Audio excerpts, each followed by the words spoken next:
Jangan lupa subscribe YouTube channel Metro TV Jatim dan nyalakan notifikasinya.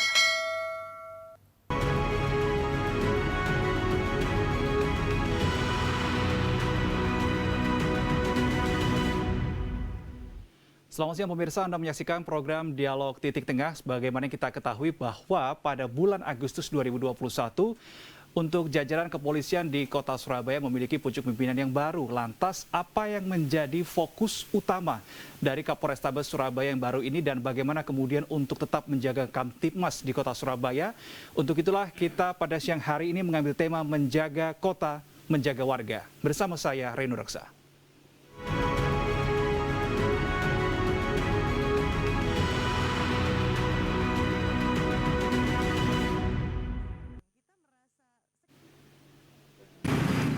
Untuk mempercepat pemerataan vaksinasi COVID-19 di kota Surabaya, Kapolda Jawa Timur meluncurkan puluhan mobil gerai vaksin keliling. Sebanyak 22 mobil gerai vaksin keliling diresmikan oleh Kapolda Jawa Timur Irjen Pol Niko Afinta bersama pejabat Forum Komunikasi Pimpinan Daerah Jawa Timur dan Kota Surabaya di halaman Tugu Pahlawan. Setiap satu mobil vaksin keliling ini dilengkapi dengan 3 tenaga kesehatan dari Pemda, TNI Polri, serta peralatan medis lengkap dengan cold storage penyimpan vaksin. Dalam satu hari operasi, mobil vaksinasi ditargetkan mampu melayani 300 dosis vaksin. Selain menyasar para nelayan, masyarakat pinggiran hingga pedagang, mobil vaksin keliling juga melayani panggilan dan siap melakukan vaksinasi di rumah warga. Di dalam mobil gerai vaksin respon cepat ini, dan pemirsa, untuk bisa membedah tema kita pada siang hari ini menjaga kota, menjaga warga, saat ini saya sudah bersama dengan Kombes Pol Ahmad Yusef Gunawan yang merupakan Kapolrestabes Surabaya. Selamat siang, Pak Yusef. Selamat siang, Mas Reza. Terima kasih sudah bergabung dan hadir di studio Metro TV Jawa Timur. Pak Yusef, tadi disampaikan di informasi pengantar bahwa ada sebanyak 22 mobil gerai vaksin di kota Surabaya untuk melayani vaksinasi. Ada satu hal yang saya konfirmasi lagi, untuk ditargetkan 300 dosis ini per mobil atau keseluruhan 22 mobil itu, Pak Yusef? Terima kasih, Mas Reza, atas waktunya, bahwa untuk program percepatan vaksin yang ditenggarai perintah Bapak Kapolda, dalam merespon daripada sebuah vaksin Merdeka, untuk Polda Jatim, kebijakan Bapak Kapolda untuk membuat layanan transportasi gerai-gerai yang dapat menjemput bola masyarakat yang membutuhkan. Betul bahwa mobil tersebut dari data yang sudah kita laksanakan mampu melayani masyarakat dengan membawa dosis vaksin sebanyak 300. Per mobil? Per mobil. Oke. Kemudian mengingat antusias masyarakat dan kebutuhan situasi bahwa serbuan vaksin Merdeka yang harus dilaksanakan, di mana vaksin 1 yang sudah berjalan pada angka 71% di kota Surabaya, juga harus melayani vaksin 2 untuk mencapai presentasi yang berbanding lurus. Namun dengan perkembangan situasi daripada varian Delta yang cukup mengkhawatirkan masyarakat, diharapkan bahwa masyarakat memiliki daya tangkal. Bapak Kapolda memerintahkan percepatan vaksinasi, maka kami dari Polrestabes Surabaya bersama Pak Wali Kota didukung dengan TNI dari Korem untuk membentuk 22 unit mobil vaksin. Ya, di mana mobil ini sebetulnya tidak hanya di Surabaya, saat ini udah berkembang di kabupaten lainnya, khususnya yang dibuat oleh jajaran Polres yang sesuai arahan dari Bapak Kapolda. Dan untuk mobil vaksin ini, alhamdulillah telah mampu memberikan pelayanan vaksinasi, khususnya masyarakat-masyarakat yang belum divaksin, yang berada di pinggiran, yang tidak bisa hadir di gerai-gerai vaksin, bahkan yang tidak bisa terfasilitasi digitalisasi, bahkan tidak bisa meninggalkan pekerjaannya. Oke, berarti ini tidak hanya sekedar mengejar dosis 1, tetapi dosis kedua ini juga diiringi juga, Pak Yusef, ya, dengan adanya mobil gerai vaksin ini. Betul.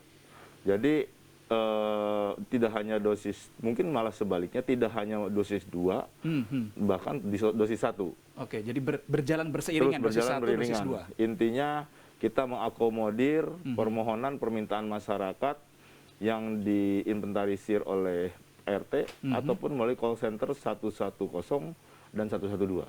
Oke, baik. Pak Yusef, berarti sebagai Kapolrestabes Surabaya, fokus Anda masih terkait dengan penanganan pandemi COVID-19? Betul, itu adalah prioritas daripada pemerintah sampai dengan kebijakan Bapak Kapolda dan pemerintah kota. Untuk pelaksanaan vaksinasi adalah prioritas. Terlepas dari itu juga untuk melakukan upaya pencegahan daripada penyebaran COVID-19. Nah, untuk upaya daripada vaksinasi, kita dengan pemerintah kota Surabaya khususnya sudah membentuk berbagai gerai, baik di 31 kecamatan, di kecamatan, kemudian di gerai-gerai besar seperti di Polrestabes Surabaya sudah mampu melayani sampai 5.000 masyarakat atau 5.000 dosis. Begitu juga dengan Korem dan Kodim-Kodim seperti yang dilaksanakan di lapangan Islamic Center maupun di lapangan Tor. Artinya bahwa untuk kota Surabaya bila terdukung yang sudah dilaksanakan seperti pada tanggal 12 Agustus, 13 Agustus sampai dengan 14 Agustus mampu memvaksin sebanyak 230 dosis vaksin. 230.000 ya? Ya, 230.000. Oke. Ditambah dengan kemampuan mobil vaksin keliling ini per 300 berarti ditambah 6.000. Bahkan apabila terdukung vaksin, target kita bisa mencapai per mobil 500 dosis vaksin. Dan insya Allah dalam waktu dekat dukungan vaksinnya akan segera datang. Baik, Pak Yusef, kalau kita berbicara soal vaksinasi, ini berarti kita berbicara penanganan COVID di sisi hulunya. Nah, kemudian untuk di sisi hilir, kita berbicara soal BOR, kemudian testing, tracing, dan treatment. Ini seperti apa peran Polri dalam hal ini adalah Polrestabes Surabaya penguatan di 3T utamanya, Pak Yusef? Untuk peran Polri dalam pelaksanaan 3T adalah hal yang prioritas juga, yang juga di sisi hilir yang harus dilaksanakan dan selalu dievaluasi tiap kesempatan oleh pemerintah pusat bahkan oleh Bapak Kapolda Jatim untuk di lingkungan kepolisian. Persamaan data yang kita terima adalah satu hal yang paling utama dan ini terus kami sinkronisasi data dari Pemkot baik data dari kepolisian maupun dari TNI.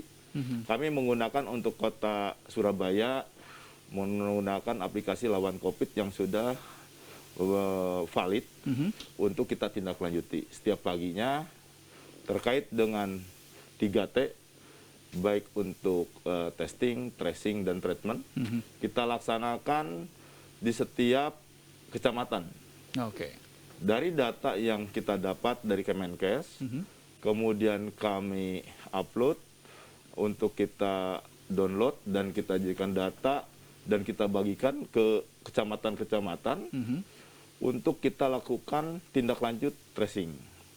Para tracer yang saat ini sudah ada baik dari Nakes, kecamatan, kemudian TNI dan Polri dibantu relawan, menindaklanjuti data yang sudah ada untuk memastikan kondisi baik dengan melakukan testing dan melihat keadaan daripada suspek yang ada. Dan kita pun terus melakukan input data.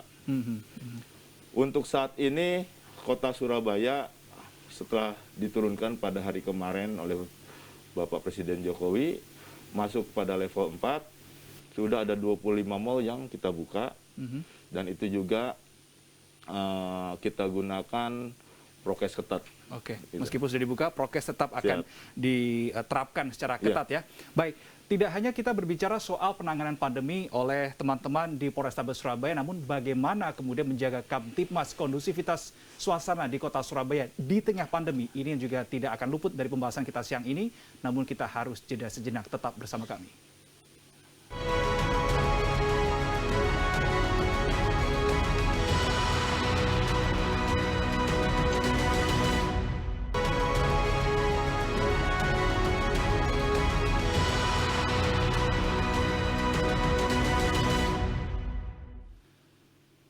Saat ini saya masih bersama dengan Kombes Pol Ahmad Yusef Gunawan yang merupakan Kapolrestabes Surabaya untuk membahas tema kita pada siang hari ini, menjaga kota, menjaga warga. Pak Yusef, tadi di segmen 1 kita sudah bedah soal peran Polri dalam penanganan pandemi COVID-19 dan juga tidak kalah penting adalah mengenai menekan angka kejahatan. Kalau kita melihat ANEF yang dilakukan oleh Polrestabes Surabaya di tahun 2020, angka curanmor ini menjadi yang tertinggi. Pak Yusef, apa yang menjadi strategi Anda untuk bisa menekan angka-angka kejahatan di kota Surabaya seperti curanmor, curas, dan lain sebagainya? Baik, terima kasih untuk pemberian keamanan ketertiban masyarakat di kota Surabaya merupakan tugas pokok utama kami. Di tengah pandemi COVID, bahwa penggelaran daripada fungsi kepolisian Polrestabes Surabaya itu tetap dilaksanakan. Betul terjadi peningkatan pada periode 2019 dengan berbanding 2020 terkait dengan angka curanmor. Terkait jumlah laporan hampir sekian ratus%. Namun di tahun 2021 dapat kita tekan dengan menurun kembali kurang lebih 150%. Upaya yang kita lakukan dalam upaya preemptif maupun preventif itu kita laksanakan di tengah pandemi COVID ini. Dan kemudian pola-pola dari patroli dan sekat kota selain melakukan pengungkapan terhadap pelaku curanmor itu kita maksimalkan sehingga tidak menjadi keresahan masyarakat di tengah pandemi COVID. Untuk patroli sabara yang dilaksanakan dari mulai pagi sampai ketemu pagi lagi, di mana jargon kita Jogo Surabaya selama 24 kali 7 hari itu tetap kita komitmen untuk dilaksanakan dan bersinergi dengan siaga kota Surabaya. Call center 110 dan call center 112 itu merupakan wujud keterbukaan kami untuk melayani masyarakat terhadap peristiwa yang terjadi apabila masyarakat mengeluhkan dan melaporkan apapun bentuknya. Saat ini kami sedang mentargetkan untuk patroli ataupun reaksi respon cepat dalam rangka menjaga keamanan di kota Surabaya. Kami coba menghitung beberapa saat lagi akan kita sampaikan kepada masyarakat dengan kurang lebih waktu antara 5 sampai 10 menit untuk unit respon cepat Polrestabes Surabaya sudah sampai di tempat kejadian. Dan untuk kejadian curanmor terakhir yang kita ungkap untuk pekan lalu ada satu dan langsung kita dapat langsung pengungkapan.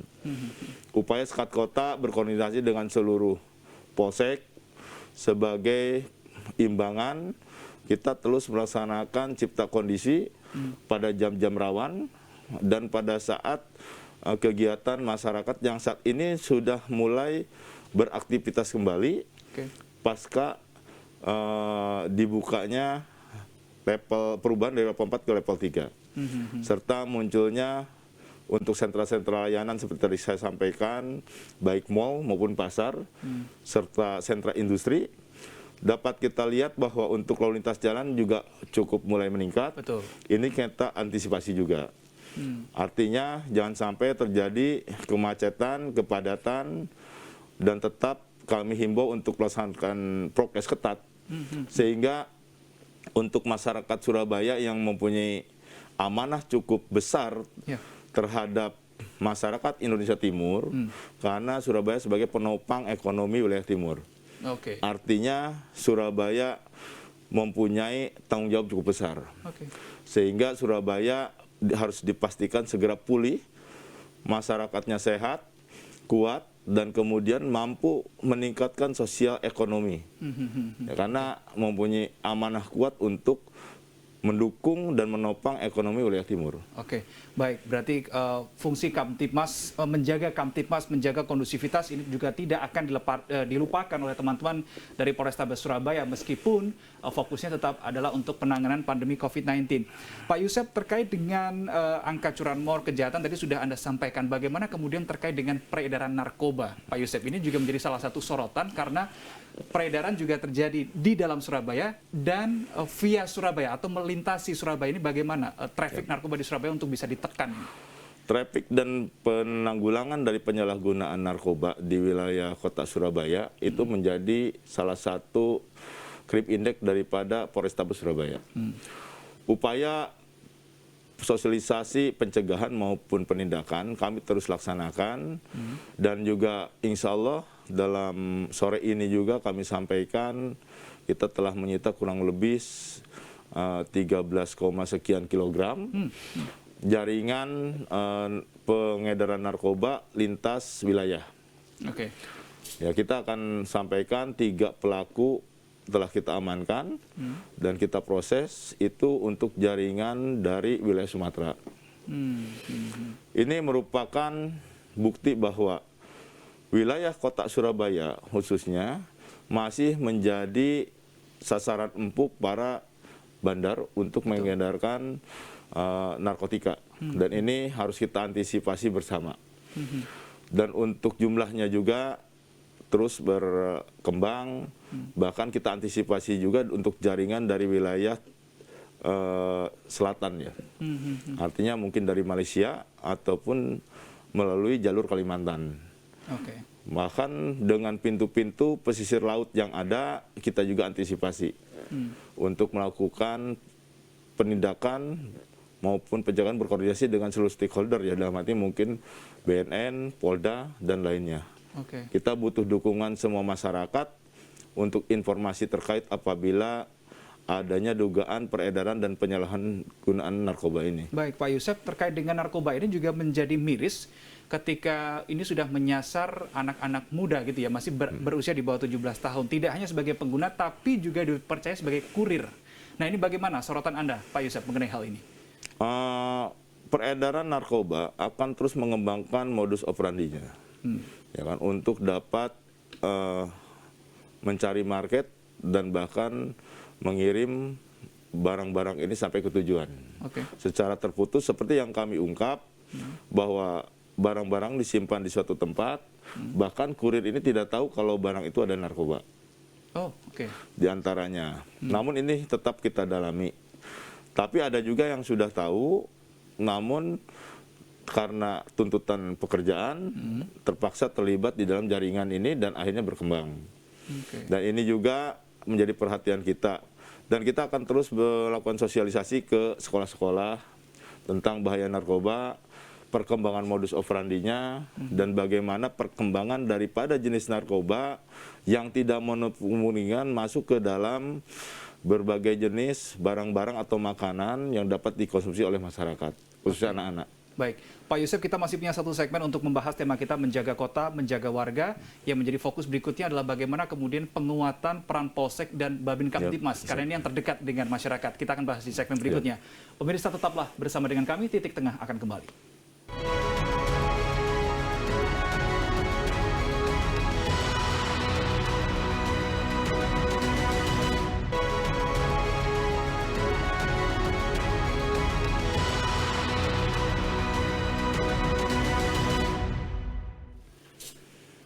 Menjaga kota, menjaga warga masih menjadi tema kita pada siang hari ini, dan saya masih bersama dengan Kapolrestabes Surabaya, Kombes Pol Ahmad Yusef Gunawan. Pak Yusef, kalau kita melihat fenomena terbaru, terkini terkait dengan kebangkitan Taliban di Afghanistan, menurut pengamat teroris Nur Huda Ismail, ini mengatakan bahwa ini berpotensi untuk men-trigger gerakan-gerakan terorisme yang ada di Indonesia. Nah, Surabaya punya histori terkait dengan aksi terorisme di tahun 2018. Mapolrestabes jadi salah satu sasarannya. Nah, bagaimana kemudian di masa kepemimpinan Anda, pergerakan-pergerakan kelompok-kelompok tersebut benar-benar ditekan?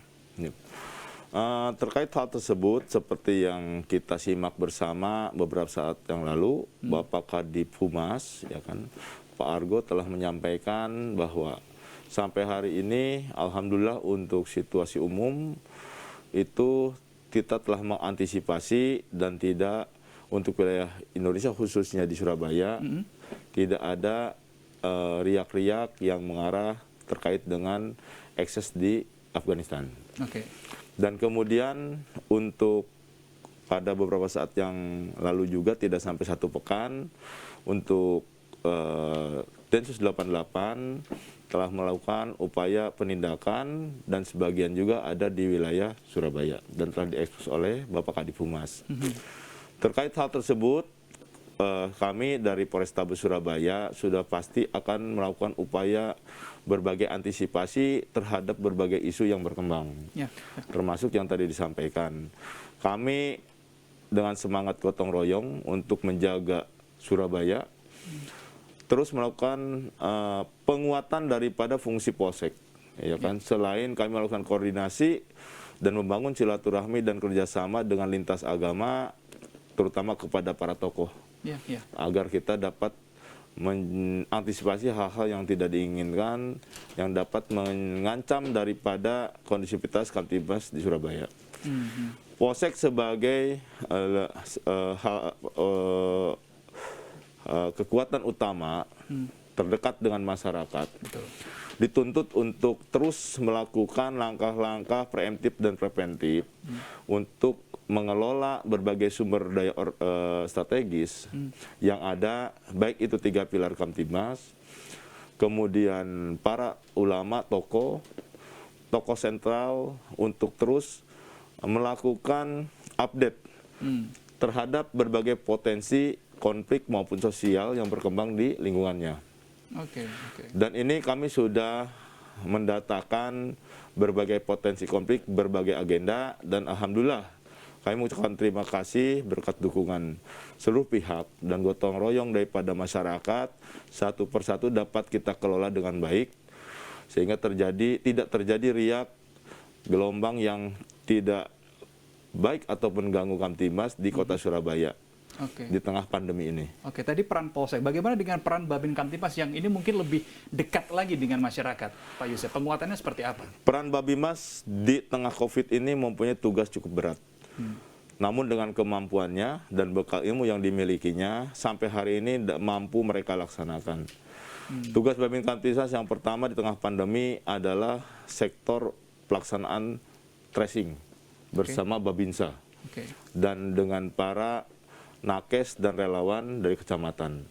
Selain itu, tetap Babin Kamtibmas dengan jejaring yang sudah terbangun melaksanakan door to door ataupun komunikasi dan membangun informasi-informasi dengan membuat berbagai kelompok masyarakat yang terus diaktifkan untuk menyaring berbagai informasi dan untuk diteruskan kepada satuan atas. Konsep Babin Kamtibmas ini sangat akurat dan keberhasilan Babin Kamtibmas dapat diwujudkan ketika tempat binaannya di kelurahan atau desa dapat tercipta keamanan serta kenyamanan masyarakatnya dan di dalam setiap kegiatan dan lingkungan tempat tinggalnya. Sudah pasti Babin Kamtibmas tidak sendiri, dengan Babinsa, dengan lurah atau kades, bersama para tokoh lingkungan setempat untuk bersama-sama berkolaborasi dan berkoordinasi untuk menjaga lingkungannya. Seperti pada pandemi ini, mereka saling membantu dan memastikan masyarakatnya sehat dan selamat. Baik. Pak Yusef, karena waktu kita terbatas, apa yang kemudian menjadi pesan dan harapan Anda bagi seluruh warga kota Surabaya? Silakan. Terima kasih untuk pesan saya selaku Kapolrestabes Surabaya bersama para Forkopimda. Kami berharap bahwa masyarakat Surabaya sebagai masyarakat yang mempunyai jiwa pejuang untuk terus melakukan upaya dan bergotong royong dapat menangani COVID-19. Semangat gotong royong adalah semangat Indonesia dan kita harus mampu mengalahkan penjajah COVID-19 ini dan bangkit sebagai pahlawan di kota perjuangan ini, kota pahlawan Surabaya. Ayo prokes, ayo vaksin, jogo Surabaya. Ayo prokes, ayo vaksin, jogo Surabaya supaya segera keluar dari kubangan pandemi COVID-19. Terima kasih Kombes Pol Ahmad Yusef Gunawan, Kapolrestabes Surabaya sudah bergabung bersama kami, berbagi informasi. Selamat bertugas, Komandan, untuk kota Surabaya. Pemirsa, demikianlah akhir dari Dialog Titik Tengah untuk edisi kali ini. Saya Rino Reksa mengucapkan terima kasih atas kebersamaan Anda. Tetap jaga kesehatan, tetap disiplin protokol kesehatan. Sampai jumpa.